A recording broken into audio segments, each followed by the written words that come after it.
Welcome back on the Saturday morning. We are monitoring breaking news this morning. The White House confirming overnight strikes in Venezuela and what President Trump has described as a large-scale attack. And Venezuela's Nicolás Maduro has been captured. Gas prices in the U.S. are now at a nearly 5-year low. But how will these attacks in Venezuela impact prices going forward?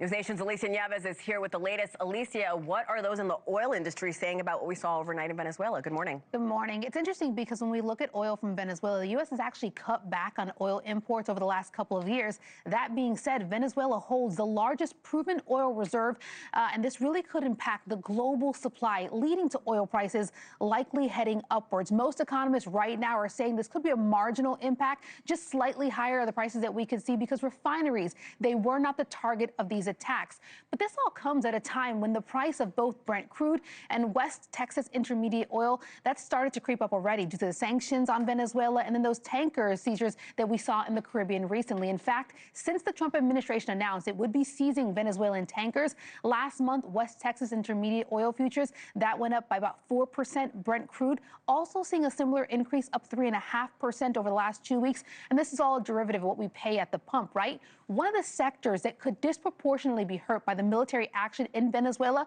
is trucking. Venezuela produces a particular type of oil, one that is typically refined into diesel fuel. That could domino effect to the consumer in that when the transportation price of a goods go up, that means the overall goods of a price usually tick up as well. Another sector that could feel the pinch is the airline industry. That same Venezuelan oil that powers millions of diesel-powered semi-trucks, also commonly refined and used as Jet A, a fuel. That's the fuel that basically powers every airliner that we see here in the U.S. and certainly even around the world. Again, all of these price impacts really come from external sources, namely markets overseas. So over the past 20 years, the U.S. has reduced, as I mentioned a moment ago, these imports from Venezuelan oil by nearly 90%.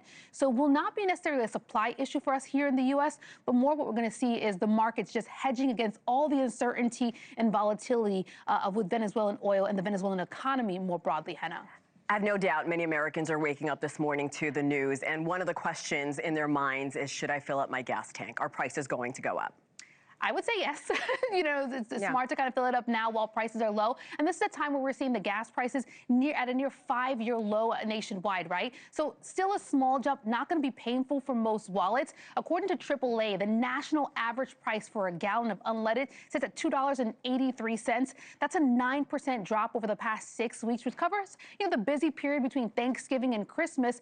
Typically, the time where we see the most expensive, fuel prices for driving, given there's so much increased demand. University of Texas energy analyst Michael Weber says a number of factors are really going to play into or have been playing into the price drop in gas recently, including more broadly the economy and how weak it's starting to become. There are two reasons why gasoline prices are so low. One is that the demand is lower overall because of electric vehicles, because from work from home policies, because of a struggling economy overall. So all of that lowers demand for gasoline, which means prices will be lower, but also because the price of oil is very low globally. There's a global oil price. There's so much oil being produced right now. So if you have a lot of oil that's available, which is what we get gasoline from, and the demand is lower, that means the prices will be lower. Yeah, so right now it's currently the cheapest new year at the pump since 2021. We'll have to see what impacts these strikes in Venezuela have on the overall price. But demand has been low. It's why we've seen oil prices low. Supply, though, could potentially shrink a little bit, which means we see it tick up a little more. So to answer your question, yes, if you got the chance, fill up today. All right, I know a lot of people are thinking that this morning. Alicia Nieves, thank you. Thank you for watching. Subscribe below and download our NewsNation app right now on your phone, and you will get fact-based, unbiased news for all Americans.